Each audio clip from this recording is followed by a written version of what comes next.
It's another beautiful day for baseball in Los Angeles. And baseball podcast. Josh Schaefer and Blake Harris cover everything Dodgers right here on Inside the Ravine.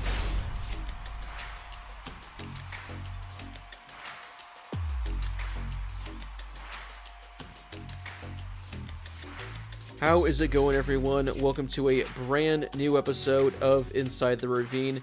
Joining me, as always, my co-host Josh Schaefer, but he's coming to you live from a different hockey facility. He's all the way down in El Segundo. So, Josh, we're adding another one to your bingo card of locations in which you've recorded the podcast. I think I'm still staying at one, but I think you're up to like 4 or 5 right now at this point.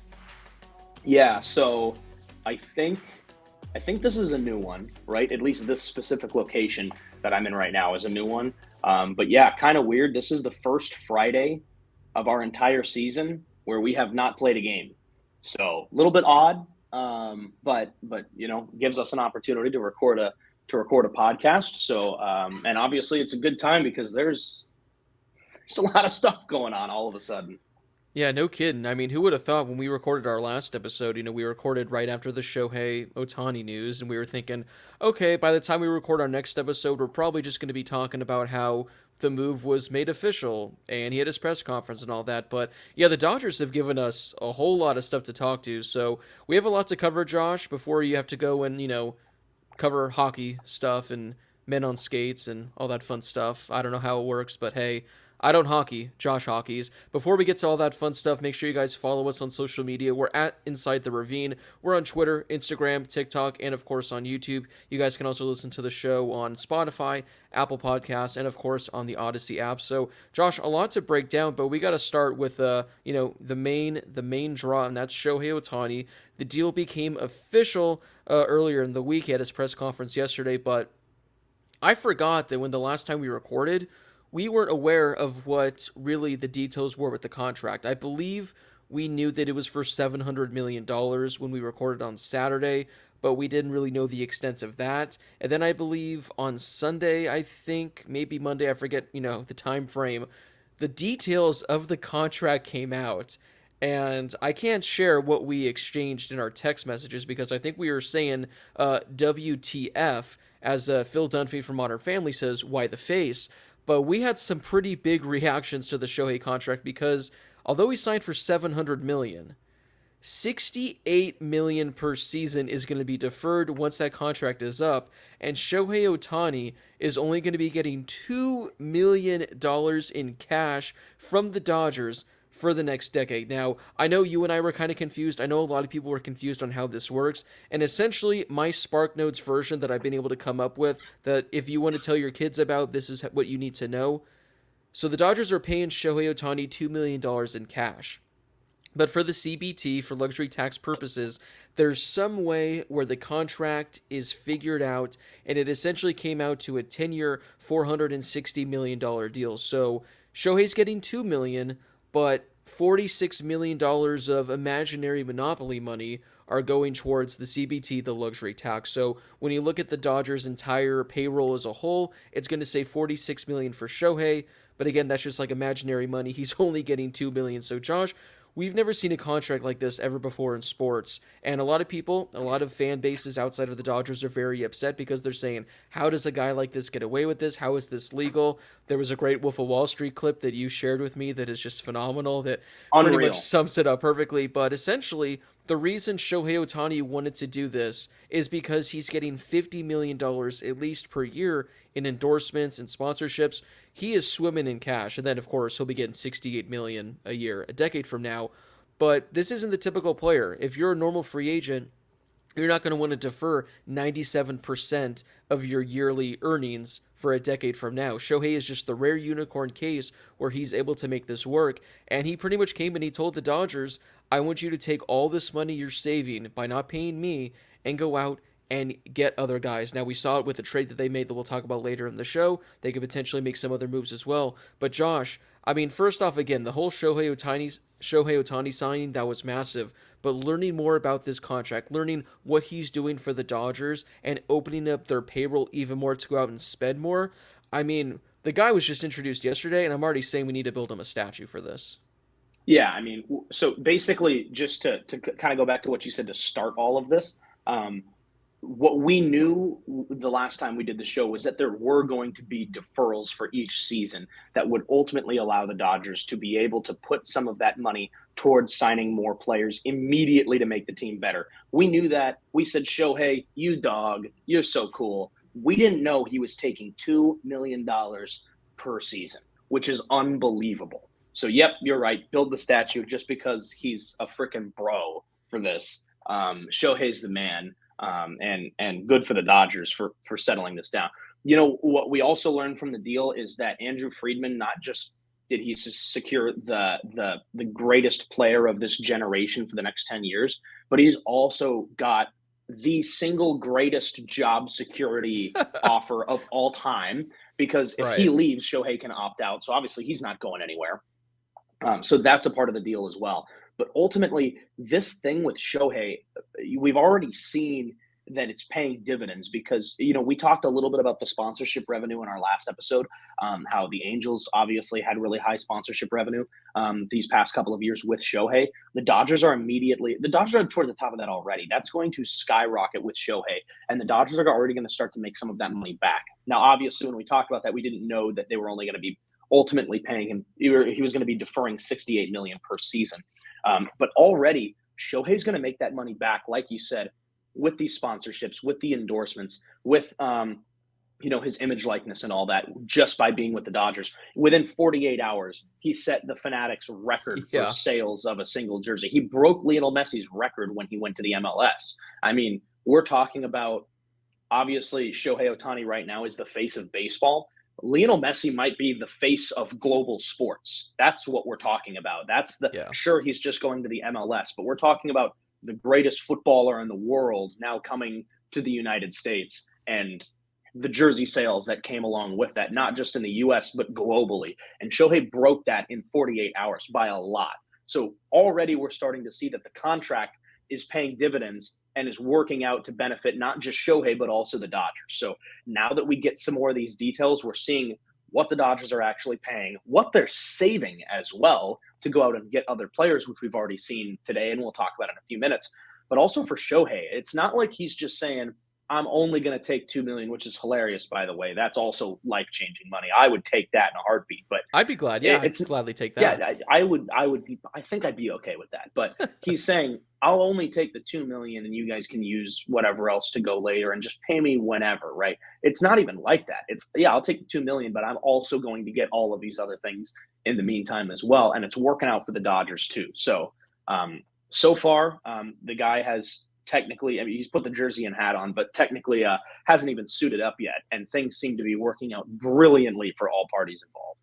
Yeah, I mean, although you see the 68 million number in deferrals for once he's done, but 68 million dollars 10 years from now is not going to be the same as 68 million dollars today.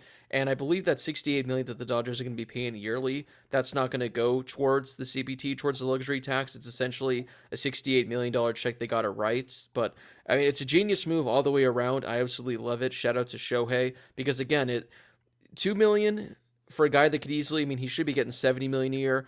That's quite the discount, but again, he's getting 50 plus million in sponsorships, all that kind of stuff. But a true MVP, and like you said, Josh, Andrew Friedman securing job security for the next decade because Shohei has it in his contract. It kind of came out at first, and we were thinking, okay, maybe this is for his interpreter, because if for some reason his interpreter were to leave, he might want to leave. But no, it's for Andrew Friedman or Mark Walter, and it actually makes a lot of sense because Andrew Friedman, Mark Walter, the ownership, they promised him, Shohei, when you're here for the next decade, we're going to do everything in our power to build this team around you, to make sure that we provide the pieces to help this team win. And if for some reason Andrew Friedman opts to either retire, leave, I mean, I don't know what better baseball job there is out there, but if Andrew Friedman were to leave, I could see why Shohei might be a little concerned and thinking, okay, whoever comes in, are they going to have the same mindset that Andrew Friedman had? So Andrew Friedman, he said that it wasn't his idea, it was Shohei's idea, so that's even better. He locks up job security for a decade. He doesn't have to be the one that proposes it, and if Andrew Friedman wants to go to the ownership and say, I won $10 million a year,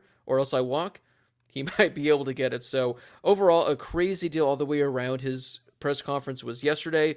A lot of great things that we learned. Essentially, a couple takeaways I had from the press conference was, one, It doesn't sound like he had Tommy John surgery this offseason. It's some random surgery that is similar but different in a way, but it sounds like he should be pretty much good to go. And apparently there was an article from Dr. Neil Atrash, I think I said that right, in the LA Times yesterday, where Shohei could actually potentially start throwing in August or September. I think the Dodgers should just hold him out the rest of the year, but he could potentially be back at the end of the year. Sounds like he should be able to hit by opening day. And I absolutely love that because, again, it sounds like Shohei's health long term isn't going to be too big of a risk. But outside of that, nothing really major that I took away. It sounded like, the Dodgers were kind of leading the way during the whole negotiating process. Shohei was aware of what was going on Friday during the flight tracking season, and he was just sitting on his couch with his dog, which, by the way, Josh, Decoy. I kind of like that. His name is Decoy. It's kind of cool. I was still hoping for Dodger, but yeah, that would be. I mean, I know that it was really blown out of proportion, I think. But if we're being completely honest, the dog's name was Dodger. That would have been absolutely insane. yeah, because just crazy. So the press conference happens again. Nothing major I took away. Josh, were there any other takeaways you had aside from the ones I just mentioned about his surgery and being able to hit and be ready by opening day?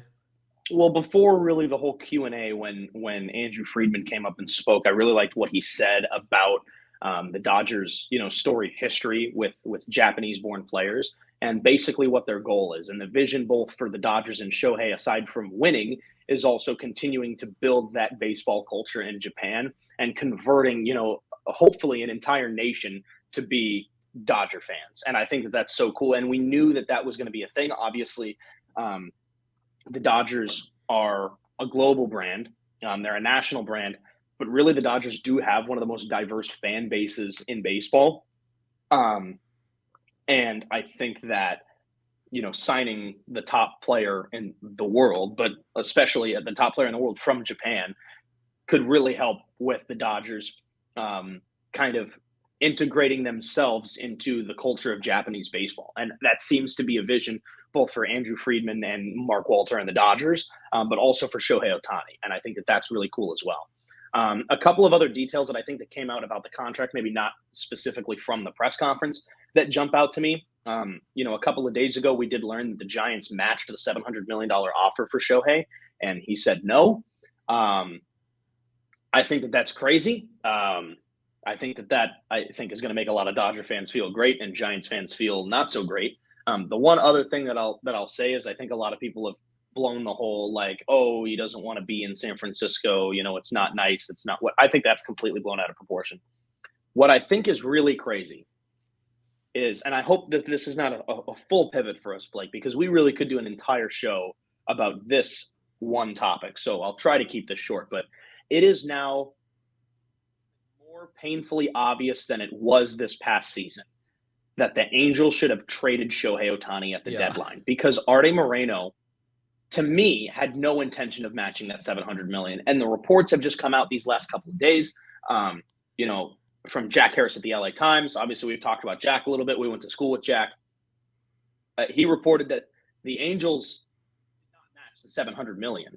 And even though Shohei tried to continue negotiations with the Angels because he felt like he at least owed them that after being there the last couple of years, he enjoyed his time there, obviously, other than the fact that they didn't win very much. But he had been there the last couple of years, had enjoyed his time there, felt like he owed them, the good communication and the lengthy discussions, and they had no interest in matching the $700 million.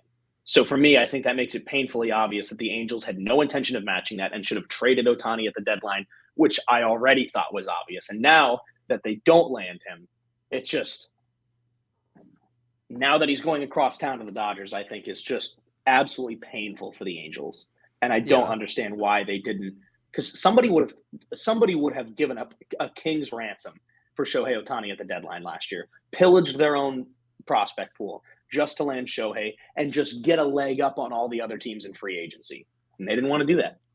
Yeah, I mean, we had an idea, but yesterday we finally got the confirmations that Shohei's camp, even at the very end, they went to the Angels and they said, okay, one final chance.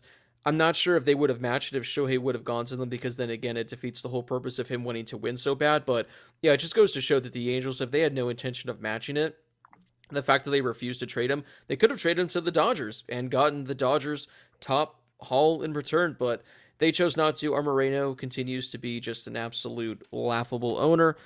And Angels, sorry, but sucks to suck. One final thing I also wanted to mention, Josh, on the press conference is that Shohei actually said this. He said one of his biggest takeaways when he talked with like Andrew Friedman and the Dodger ownership is that they told him over the last 10 years, we've made the playoffs every year. We've made 3 World Series and we've won 1 World Series, but we consider the last decade to be a failure. And for probably many other organizations making the playoffs 10 years straight, winning a World Series in that 10-year span, considering that to be a failure is insane. And Shohei took that as this team wants to win more. They want to win badly, and I want that. And I'm very excited to see because I don't think any player in baseball wants to win more than Shohei does. I mean, we saw what it was like in the World Baseball Classic when his team was winning, and I think that's going to be an absolute boost for the Dodgers, and hopefully it's going to rub off on a lot of the other players because they weren't playing with that same passion and fire in October that we saw, in the regular season. So I love it. I love that Shohei wants to win more than anything, and yeah, it's great that it's finally official, Josh. He passed the physical, and now we just have to wait until spring training to see him actually suit up, actually see him in the box, and see what Shohei Ohtani is able to deliver. So Shohei Ohtani is a Dodger. It was a lot of fun, but Josh, again, the crazy thing is we're doing an episode talking about Shohei Ohtani becoming a Dodger. That might not even be the biggest news that we're talking about in this episode because the Dodgers, literally minutes after the Shohei presser ended, they made a trade. Josh, what exactly is that trade? We'll get to it after this break. Josh, this is a very interesting trade because over the course of 48 hours, I went from absolutely hating the trade to actually kind of turning things around and really liking the trade. Now, as of right now, it's still not official, but it looks like it's going to get there at some point today. The Dodgers acquired Tyler Glasnow and Manuel Margot from the Rays in exchange for Ryan Pepiot and Johnny DeLuca. Now, we're kind of going to go step by step here because when the trade was initially reported a couple days ago, Josh, you and I were not fans of the deal because, one, you're trading for a pitcher that has 1 year left to control and a hitter that has 1 year left to control as well, and you're trading away 2 rookies with lots of control left. And you're also essentially adding a starting pitcher by subtracting a starting pitcher, so you're kind of at square one. So you and I kind of weren't on board with the trade initially, but when it came out yesterday that the deal was contingent on Tyler Glasnow signing an extension, and then this morning it came out that he was signed to a 4-year extension past this year, so essentially a 5-year contract. I don't know how you feel personally. I completely changed my tune because now you're getting a starting pitcher, one of the better starting pitchers in all of baseball, locked in for the next 5 years, so it at least really, really limits the risk by sending those 2 rookies away. Yeah, I completely agree. A couple of days ago, seeing that it was Glasnow and Manuel Margot for Ryan Pepiot and Johnny DeLuca. At face value, this is a starting right-handed pitcher and an outfielder for a starting right-handed pitcher and an outfielder who are both rookies, who were both terrific last year when called upon. So I think at face value, you're thinking, Tyler Glasnow is an ace. That's your 1A pitcher with the Dodgers, with Buehler, with maybe Kershaw in the fold in the future, with Shohei in the fold in the future. Like that's a 1A, 1B kind of guy. Tyler Glasnow is your ace. The problem though is, he's been out a little bit the last couple of years, logged a lot of innings this past year. And I don't think Manuel Margot is now the highlight of a trade deal as that extra piece. He's kind of just thrown into it where you're getting 2 guys that are young that are leaving the organization now. So I think at face value, you're either thinking, wow, this is an unreal trade for the Dodgers, or man, do you really want to deal these 2 guys? And it's not really an in-between. For me, the way that I see this now is I don't think that Margot is that glimmering, add-on factor anymore. And it was reported that the Dodgers weren't super sold on that. We don't have confirmation on that, but multiple sources were able to corroborate that the Dodgers weren't super interested in Margot. But then after that, it came out that it's now contingent. The deal is contingent on whether or not Glasnow resigns. So now I think that sweetens the deal a little bit for the Dodgers. Like, all right, we'll take Margot. We'll give up 2 of our best prospects who were terrific in the show last year, and we'll also get Glasnow, who will extend as well. So ultimately, I think it is a bummer to see 2 guys like Pepiot and DeLuca go. But for the Dodgers, you are getting, like I said, an ace caliber pitcher in right-hander Tyler Glasnow. you've already extended him now to a 5-year, $135 million contract. And you're also adding Margot, who I think is probably going to be a pretty good piece of the Dodgers lineup now, too. At the absolute worst, he's going to be a pretty good depth piece. So you're losing DeLuca, who was good last year. You're losing Ryan Pepio, friend of the program, who we loved having on the show. What people don't know is we had him on multiple times to record his interview in several pieces. He is the coolest guy on the planet. So definitely disappointing to see two guys like that go. But ultimately, I like the way that this deal works. I saw a couple of different outlets put out like a trade grade yesterday. Most were giving it about a B plus for the Dodgers. I think that now jumps up to an A. I think the Dodgers absolutely are getting a sweet deal here. You're giving up two guys that, as much as I hate to say it, are ultimately unproven at the big league level because the sample size has been so small, despite being two guys that I know the two of us both really, really like to watch. But you're getting Tyler Glasnow and Margot, who are immediately going to impact this lineup and this rotation, which is huge. But just to tease what our conversation is probably going to be after you chime in here, I think the Dodgers are not done with the rotation because you're adding one and you're adding a really good one in Tyler Glasnow, but you're also giving up a guy like Ryan Pepio, who we both considered as a crucial part of the rotation going into this season. Yeah, I mean, I think the Dodgers, they're definitely selling high on Ryan Pepio. We saw him for about a month and a half, 2 months last year, look really good. But clearly, there was something the Dodgers didn't trust as they gave the ball to Lance Lynn over Ryan Pepio in Game 3. And I think that pretty much told you all you needed to know about what the Dodgers thought of Pepio. It sucks, it's a drag. But again, the fact that you're getting Glasnow, you're locking him in for the next 5 years. And the thing that a lot of people just, I guess, seem to forget about is that Tyler Glasnow, when he pitches, is one of the best starting pitchers in all of baseball. Josh, I saw this tweet. It comes from Future Dodgers, who is a great follow, and he pretty much tweeted, here's where Tyler Glasnow ranks among all starters that have thrown at least 250 innings since 2020. There are 140 starters that qualify for this. Glasnow, since 2020, is third in strikeouts per 9 innings, seventh in FIP, third in expected FIP, fourth in batting average allowed, second in called strike whiff percentage at 33%, first in O contact percentage at 34%, and second in Stuff Plus at 134. Stuff Plus is a metric that really is gaining a lot of steam. A lot of people really like to use Stuff Plus, and he's been the second best the last 3 years. The issue is he just hasn't been that healthy throughout his career. A lot of people are very concerned with his health, with his durability. But I did some research, Josh, as we always do here on Inside the Ravine. I spent my time crunching the numbers, going more in depth. And Tyler Glasnow, I get it. He hasn't thrown a lot of innings in his career. Last year was his career high. But it's not because he's been missing time due to injuries. So, Josh, going back to 2016, his rookie season, 23 innings pitched. That's because that was his rookie year. He was called up at the end. Not a whole lot. 2017, 62 innings pitched, but he spent half of the season in the minors. 2018, he goes up to 111 innings pitched, but that's because he was mainly used as a reliever. 2019, he did suffer his first major injury. He only threw 60 innings that year. 2020, he was healthy the entire season, 57 innings, but that was the condensed 2020 COVID season. 2021, he was healthy for the first 2 months, but then he had to undergo Tommy John surgery, missed the rest of the year, pretty much missed all of 22. Those 2 years are pretty much wiped out. 2023, he does have an oblique injury, the same injury that Ryan Pepio had. He misses the first month and a half of the year, but after that, he came back and he was healthy the rest of the season and threw 120 innings. So you take out the Tommy John and you take out this oblique injury that's totally irrelevant to his arm.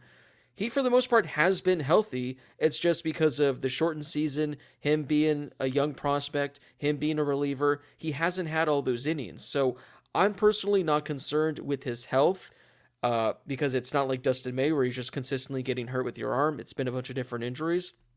And nowadays especially, you don't need guys throwing 200 innings. I mean, Blake Snell just won the Cy Young Award, and he only threw 180 innings. So if you can get 180 innings out of Tyler Glasnow, I think that would be fantastic. But honestly, I think 120 would be fine. 150 would be great. Anything above that would be awesome. So I'm not all that concerned with his health moving forward. And honestly, Josh, if he misses 2 months, that's fine. As long as he's healthy in October and he can be the Dodgers Game 1 or Game 2 starter, I don't care how many innings he pitches next season. Yeah, absolutely. I mean, and I think he's a player that everybody knew was going to be, or that people may have thought might be on the market this summer as well. When we talked about our offseason, we didn't even really talk about Tyler Glasnow really at all. We kind of just talked about the guys who would be free agents and what the Dodgers could still do. Ultimately, you're right. Like, I think the innings do kind of jump out to you, and some of the injury history that he has, which I think is what some people may have kind of thought after the trade was completed. But then the Dodgers extend him so that they've got him over the next couple of years. That 5-year deal, 130 plus million. Ultimately, like, I think this is such a sweet deal for the Dodgers. And I think that Glasnow is a guy that has kind of been out of the spotlight a little bit too. Obviously, the playoff numbers aren't there. He does have a little bit of the injury history. And the Rays did have that 1 year where they obviously played the Dodgers in the World Series. But for the most part, with the 2 markets he's been in, that small sample size with Pittsburgh, and then the last couple of years with Tampa Bay, I feel like people haven't really watched him as much as some other big guys. And of course, he's not the first player we've seen come out of Tampa or Pittsburgh specifically, pitchers that have gone on and become, big time names in baseball. But that's what this could be with him coming to the Dodgers. I think that he's an immediate ace to your rotation. I'm not super concerned with any of those numbers. And then if you add him into a rotation that right now includes Walker Buehler and Bobby Miller, that's huge, huge, huge for the Dodgers. And then if you go in and add Shohei in a couple of years, maybe you add Yamamoto, maybe you add Kershaw. The Dodgers this year, or at least later this season going into the playoffs, could very easily have the best rotation in baseball. Of course, a lot could change between now and then. Guys could be hurt. Guys might not get signed. Guys could be pitching poorly, but ultimately at face value on paper, I think there's a lot to be excited about. And you know what? He's a local guy. He's from Santa Clarita. He went to Hart High School, which his team itself at Hart High School was really good. But you look at some of the names that have already come out of Hart, like Tyler Glasnow, Andrew Lorraine's from there, Kevin Millar, Pat Valaika, Todd Zeal. That's just a few of them. Trevor Bauer went to Hart as well a couple of years earlier. But Hart High School, man, they're just pumping out dudes at this point. Right? What's in the water in Santa Clarita? But yeah, he's a local kid as well. I'm sure he grew up a Dodgers fan, so that's awesome to have him back. I don't know what his AAV is going to be. I think it's something around $25 million. Again, it might be 25, 26. But Josh, here's some of the guys. I think I actually just saw that come out, by the way. There might be something here. I thought I saw that this come out. Rosenthal tweeted it. It said that the parties this is from Ken Rosenthal. It said parties agreed to adjust the $25 million that Glasnow has coming in 2024, so that it's a $10 million signing bonus and a $15 million salary, which enables the Dodgers to make it a 5-year deal for purposes of the luxury tax, and it lowers the AAV from $27.5 million to $27 million. Okay, so $27 million. I'm gonna list off some pitchers that are earning just around there. Sonny Gray, his AAV is $25 million. Now, obviously, he just had a great year, was a Cy Young finalist, I believe. But Sonny Gray or Tyler Glasnow for that number, I would gladly take Tyler Glasnow. Carlos Rodon, his is $27 million with the Yankees. He pretty much, I think, missed almost all last year with an injury. Give me Glasnow over him. Chris Sale, $29 million. Give me Tyler Glasnow over him. Steven Strasburg is still getting $35 million a year. Oof, not ideal there. But Jacob deGrom, $37 million. Verlander and Scherzer, $43 million each. And now Scherzer's going to be out. Yeah, then you look down the list as well. That came out today. Yeah, a few other little lower numbers. Patrick Corbin, $23 million. He sucks, and he's always hurt. Robbie Ray, $23 million. He missed pretty much all of last year. So overall, people are a little worried by the high number, but when you look at some of the other pitchers that are getting that, if he's healthy, like if Tyler Glasnow is healthy, he's a top 5 to 10 pitcher in all of baseball. It's just huge emphasis on if, but I'm pretty sure he'll be able to stay healthy barring any freak injuries. And Josh, one final thing on this trade, I just want to throw something Manuel Margot's way, because I know the Dodgers reportedly weren't all that high on him. I know a lot of us fans weren't that high on him. We really wanted Randy Arozarena, but that probably would have taken a lot more prospect capital. Yeah. Manuel Margot, it's a little bit interesting because you look at his numbers. He's pretty much a league average hitter. He is great defensively, so it is going to be good to platoon him with Jason Hayward in right field. He does bring an above average glove. But Manuel Margot, for some reason, over the last couple of years, sucks at home at Tropicana Field, but on the road, Josh, in 2022, he hit 287 with a 119 WRC plus. In 2023 on the road, he hit 303 with a 111 WRC plus. So when he's not in the worst stadium in baseball, this guy is an above average hitter. So I don't know if for some reason he's just not seeing the ball well there, but a 2-year stretch, he's been very good away from home, and he's been very good at Dodger Stadium throughout his career. And also, he hits lefties well. Last year against lefties, he hit 277. In 2022, Josh, he hit 346 with a 159 WRC plus against lefties. So I'm not comfortable with the $10 million that he's getting. I think the Rays are sending $4 million over to kind of cover it. But this is a guy, he hits lefties well, plays great defense, and for some reason, when he's not playing at Tropicana Field, he hits the ball well. So I think it's actually a pretty fine piece. Again, he's not going to be a starter. He's going to be rotating with Jason Hayward. Maybe he'll be spending some time in left field. I personally have no issue with it. My only issue is the salary number. But again, if the Rays are sending $4 million, I think it cuts it down to $6 million. As a bench piece, I personally got no issue with it. Yeah, and you know what? Going back and looking at it when the rumors first came out that he was attached to this trade, I kind of thought like, he's probably not ideal for this situation. I actually thought he was older than he was. He's only 29. He's going to be 29 at opening day. He's younger than I thought he was. The salary's not great, but like you said, I mean, really good away from home and has struggled at home, and that averages out to being actually pretty solid. I mean, he's not a home run guy. He doesn't hit the ball incredibly hard, but had a batting average at 264 this past year. His OPS was pretty meh. The year before, he hit 274. OPS was better. Like, he's had some good seasons too, and that kind of has averaged out while being really good on the road and not so good at home. So I think obviously you're getting a change of scenery. He's been in Tampa Bay the last couple of years, started 4 years with the Padres. Mix it up a little bit, change of scenery, come to a new organization while being a little bit older. Obviously, when he was with the Padres, he was young. Couple of years with Tampa Bay, and not a great ballpark, maybe not the best situation for him. But now I would say he's considered a veteran at this point through 8 seasons, and where he's been ultimately pretty good throughout his career. So bring him to LA, slot him into the lineup, maybe not an everyday guy, and see what you get from him.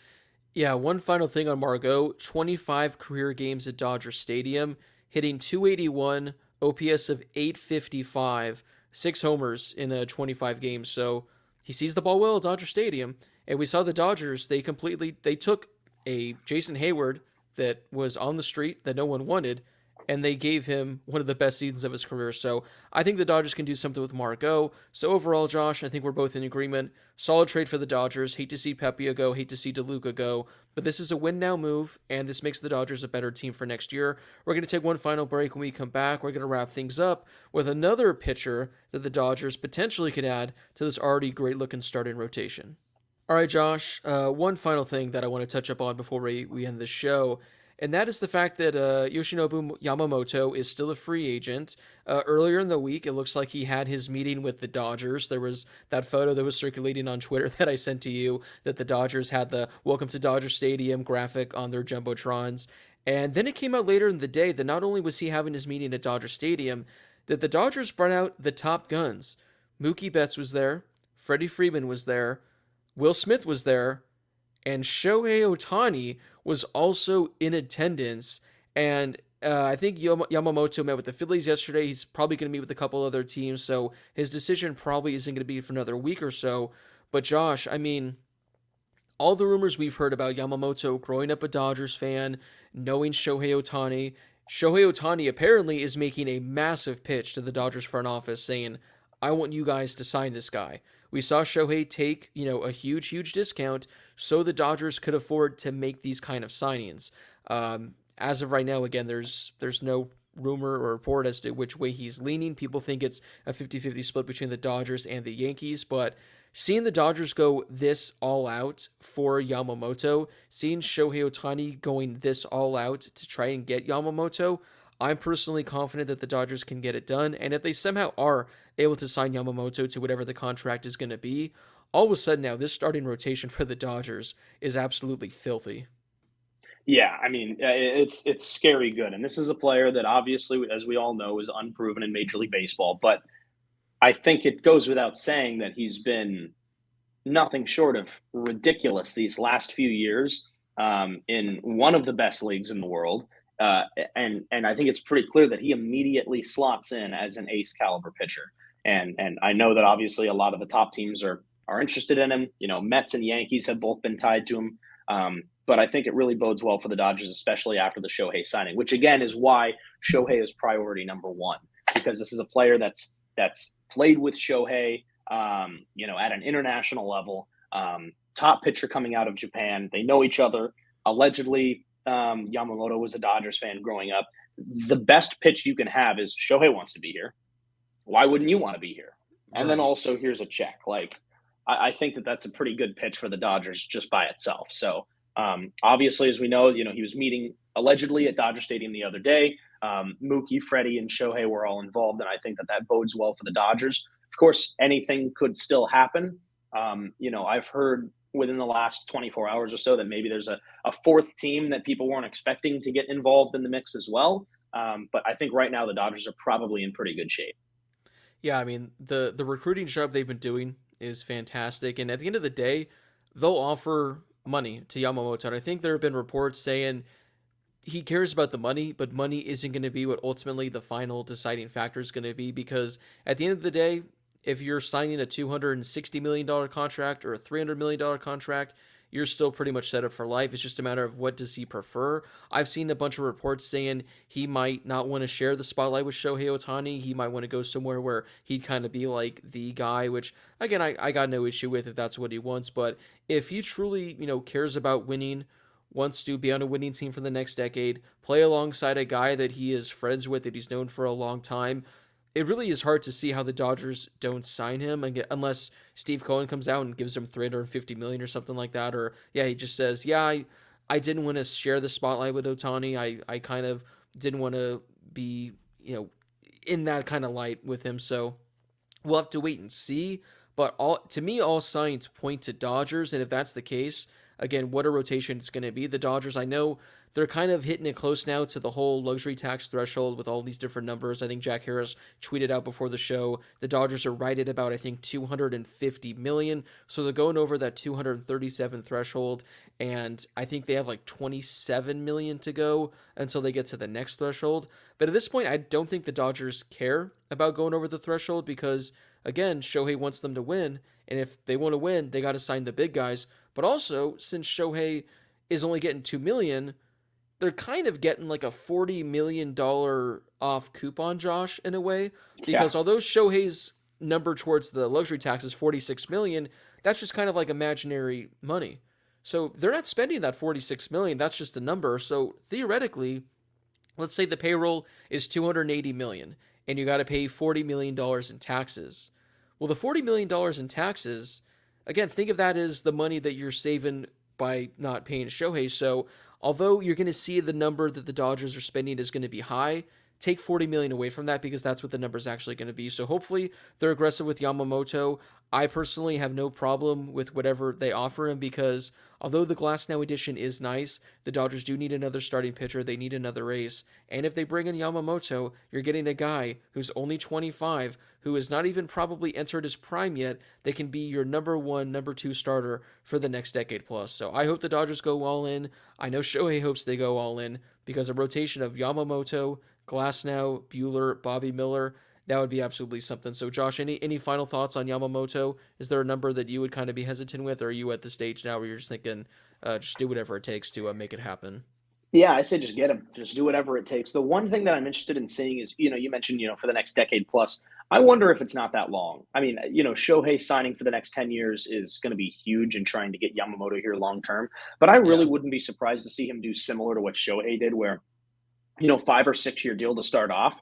And then if you're a free agent, see what kind of money you can bring in after those next few years. And also maybe see if there's something else open for you. Because, when Shohei came over, his priorities seemed to be a little bit different than what they were now when he chose the Dodgers. Because originally, right, he didn't want a huge market. right? So originally he was tied to the Angels, he was tied to the Mariners, and then this next time when he comes out, you've got all these big market teams that are the front runners, and the Dodgers did not seem to be really in the mix for Shohei the first time. Maybe the priorities change a little bit for Yamamoto in the future, so sign a shorter deal. But of course, if you're the Dodgers, you're looking at kind of locking up and getting that security for even longer. So I'm cool with what it takes to get him, especially with the way that the Shohei deal worked out and we talked about earlier, and especially after the Glasnow deal. If you have an opportunity to lock in what could already be by itself one of the best dynamic duos in a rotation in baseball before they've even thrown a pitch for your organization, before Yamamoto has thrown a pitch in Major League Baseball, that's huge. And then the opportunity to add Bobby Miller, great, but then also Walker Buehler, and then at some point Shohei Ohtani, and then just maybe Clayton Kershaw somewhere in that mix as well. I say do what you got to do. Yeah. I mean, it's hard not to get excited. Like you said, maybe he does a contract where he has opt-outs, maybe something like an 8-year deal, then maybe like opt-outs after the 3rd or 4th year. I'm sure they'll get creative with whatever it is, but yeah, I'm at the point now, give him whatever he wants, lock up Yamamoto, lock up the entire, Japanese market, because if they get Shohei and Yamamoto, I don't know how anyone over there could not be a Dodgers fan and not watching every game. So we'll see. Again, we don't know when Yamamoto's decision is going to come. It could be this weekend, could be a week or 2 weeks from now. I think his deadline is like January 4th, January 5th. It's like the first week of January. So he still does have some time, but that does wrap up today's episode. There is still a lot of other Dodgers news and rumors that we're going to get to in the coming days, in the coming weeks, so make sure to stay tuned for that. A lot of great content coming, and hopefully the next episode, Josh, all the news we have to get to is going to be on the back burner because we're talking about Yamamoto signing with the Dodgers. So any final thoughts, concerns, dreams, aspirations before we head out for the week? It's December 15th, and I'm already excited, which is not a good thing because we have to wait quite a bit for even spring training. But then, as we saw this year, I'm really trying to not get my hopes up so early because you and I, we talked a lot about trying to keep our expectations a little bit limited this last summer about what the Dodgers, were going to do this past season, because we were looking forward to this offseason. And now this offseason is here, and we're getting the things happening that we kind of hoped for and expected during this last season. But that still doesn't stop from us getting our expectations high as the team continued to win last year. So I'm already excited. It's December 15th at the time of recording. So let's hope for another holiday gift here, huh? Yeah, if they sign Yamamoto, we're going to be down bad. The amount of hopium we're going to have is going to be it's going to be way too high. But hey, still a lot of moves that need to happen, so stay tuned for that. Make sure you guys follow the show on whatever social media app you guys use. We're on Twitter, Instagram, TikTok, and on YouTube. Just look us up at Inside the Ravine. You guys can also listen wherever you guys get your podcasts. We're on Spotify, Apple Podcasts, and of course on the Odyssey app. For Josh Schaefer, this has been Blake Harris. Thank you guys so much for listening. We do appreciate it. And as always, we hope you enjoy the rest of your week, wherever you may be.